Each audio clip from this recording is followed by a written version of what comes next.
How to fix Ubisoft Store not working. Hi everyone, this is Max. I hope you are doing well, so let's start without wasting time. First of all, make sure your device is connected to a stable internet connection. Now head to the Play Store, tap on the search icon, and search for Ubisoft Connect. Now tap on the app and make sure to update to the latest version. Now go back to your home screen, open up your settings application, go to the apps, tap on App Management, and search for Ubisoft.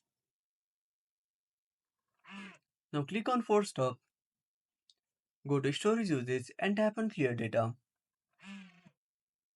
Now go to Data Usage and make sure to disable the toggle for disable mobile data and Wi-Fi. I hope this should fix the issue. If you found this video helpful, smash that like button and subscribe our channel for more awesome content. Have a warning question about the topic? Drop down a comment below. This is Max signing off until next time.